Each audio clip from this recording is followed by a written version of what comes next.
विना दही विना सोडा मस्त कुरकुरीत जाळीदार ज्वारीच्या पिठाचा डोसा बनवलेला आहे। रोज रोज आपल्याला प्रश्न पडतो की नाश्त्यासाठी काय बनवायचं।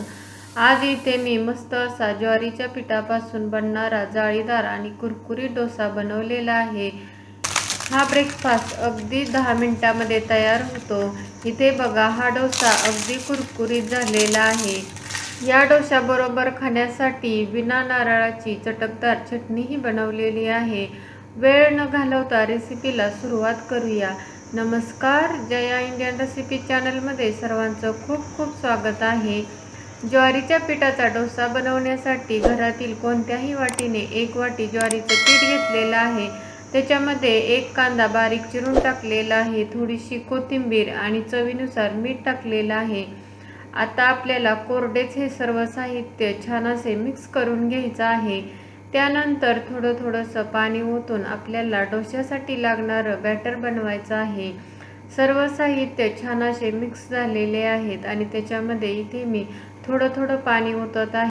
हा ज्वारीच्या पिठाचा डोसा बनवण्यासाठी इथे मी अजिबात दही किंवा सोडा वापरलेला नाही। फक्त ज्वारीच्या पिठापासूनच हा अगदी जाळीदार आणि कुरकुरीत डोसा बनवणार आहे। इथे बघा, अशा पद्धतीने पातळच आपल्याला या डोश्यासाठीच बॅटर तयार करायचं आहे। आणि इथे मी तुम्हाला दाखवत आहे ना, त्याच पद्धतीने थोडीशी पातळ कन्सिस्टन्सी ठेवायचं आहे। आपण जे ताक पितो ना, त्याच पद्धतीने याची कन्सिस्टन्सी ठेवलेली आहे। याच्यामध्ये थोडेसे जिरेही टाकलेले आहेत। तुम्हाला आवडत असेल तर तुम्ही याच्यामध्ये हिरवी मिरचीही चिरून टाकू शकता, पण लहान मुलांसाठी जर बनवत असाल तर हिरवी मिरची टाकू नका। इथे आपलं बॅटर छान तयार झालेलं आहे। आता हे बॅटर आपल्याला थोड्या वेळासाठी भिजायला ठेवायचं आहे। तर इथे मी काय केलेलं आहे, याच्यावरती असं झाकण ठेवलेलं आहे आणि हे बॅटर थोडा वेळ भिजण्यासाठी ठेवत आहे। हे ज्वारीच्या पिठाच्या डोश्याचं बॅटर भिजत आहे ना, तोपर्यंत आपण त्या डोश्याबरोबर खाण्यासाठी छान अशी चटकदार चटणी बनवणार आहे। तर आपण नेहमी ओल्या नारळाची तर चटणी बनवतच असतो, पण आता उन्हाळ्याचे दिवस आहेत, तर उन्हाळ्याचे दिवस असल्यामुळे म्हटलं मस्त अशी याच्याबरोबर खाण्यासाठी कैरीची चटणी बनवूया। कैरीची चटकदार चटणी बनवण्यासाठी सुरुवातीला कैरी स्वच्छ धुवून घेतलेली आहे आणि इथे मी एका कैरीपासून चटणी बनवत आहे। कैरीचा देठाकडचा भाग काढलेला आहे। त्यानंतर आपण कैरीची साल ही काढून घ्यायची आहे। साल जर तुम्ही काढली नाही चटणीमध्ये तशीच ठेवली तर चटणी थोडीशी कडवट लागू शकते, कारण तर कच्च्या कैरीच्या सालीमध्ये थोडासा तुरटपणा असतो आणि तो चटणीमध्ये उतरू शकतो। त्यामुळे आपल्याला साल काढून घ्यायची आहे। सर्व साल काढून झाले की आपल्याला याचे छोटेसे असे तुकडे करून घ्यायचे आहेत।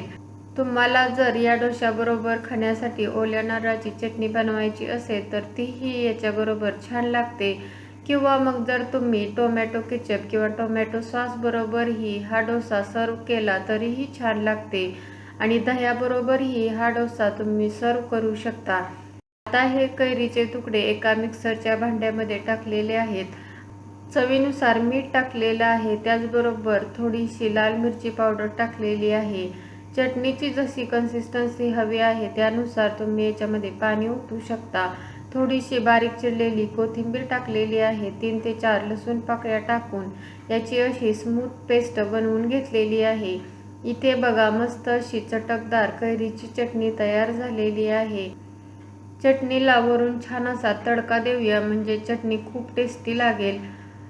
तडका पॅनमध्ये अर्धा चमचा तेल गरम करून घेतलेला आहे। त्याच्यामध्ये पाव चमचा मोहरी आणि पाव चमचा जिरे टाकलेले आहे। दोन्हीही छान फुलले की 3 ते 4 लसूण पाकळ्या अशा कुटून घेतलेल्या आहेत आणि आपल्याला हा लसूण हलकासा लाईट गोल्डन होईपर्यंत परतून घ्यायचा आहे। त्याच्यामध्ये थोडीशी कढीपत्त्याची पानंही टाकलेली आहे आणि थोडंसं हिंगही टाकलेलं आहे। तर इथे बघा, मस्त असा आपला हा चटणीवर टाकण्यासाठी तडका तयार झालेला आहे। हा तडका आपण या चटणीवरती टाकून घेऊया आणि इथे बघा, मस्त अशी चटकदार कैरीची चटणी तयार झालेली आहे। ही कैरीची चटणी तुम्ही चपाती बरोबर, भाकरी बरोबर किंवा भाताबरोबरही खायला खूप टेस्टी लागते। इथे जे आपलं डोश्यासाठीचं बॅटर आहे ना, तेही छान असं भिजलेलं आहे। पुन्हा एकदा आपल्याला हे डोसा बॅटर अगदी व्यवस्थित हलवून घ्यायचं आहे। आता आपण पटकन ज्वारीच्या पिठाचा डोसा बनवून घेऊया। त्यासाठी डोसा पॅन अगदी कडकडीत गरम करून घेतलेला आहे। गॅसची फ्लेम फुलच ठेवायची आहे, म्हणजे बघा या डोस्याला छान अशी जाळी सुटली जाते आणि आपला डोसा अगदी छान असा जाळीदार आणि कुरकुरीत बनतो। सुरुवातीला आपल्याला कडेला डोश्याचं बॅटर टाकायचं आहे आणि त्याच्यानंतर मध्ये आपल्याला हे ज्वारीच्या पिठाच्या डोश्याचं बॅटर टाकायचं आहे। इथे बघा या डोश्याला छान अशी जाळी सुटलेली आहे। तवा जर अगदी कडकडीत गरम असेल ना तर अशा पद्धतीने छान अशी जाळी सुटते।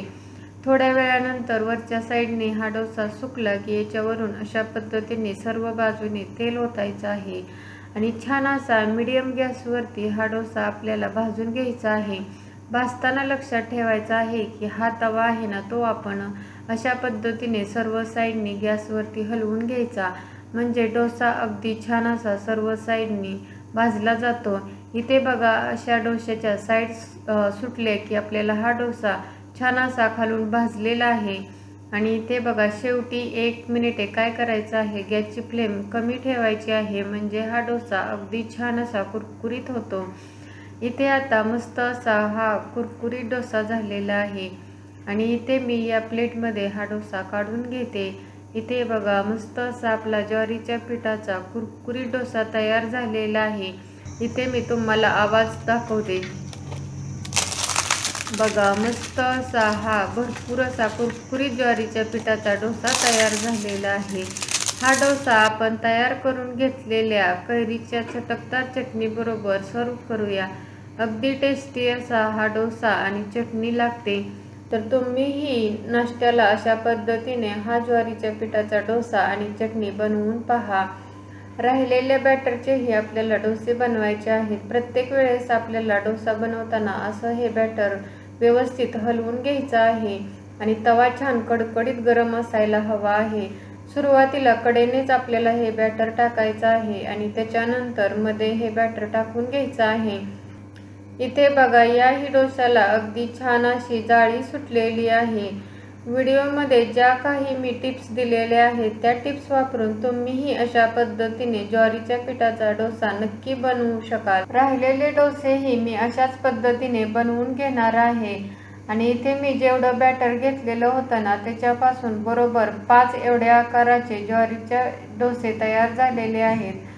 जर तुम्हाला वजन कमी करायचं असेल आणि हेल्दी नाश्ता करायचा असेल ना तर तुमच्यासाठी ही रेसिपी अगदी परफेक्ट आहे आणि खूप कमी साहित्यात कमी वेळात होणारी रेसिपी आहे। करायला अगदी साधी सोपी आहे।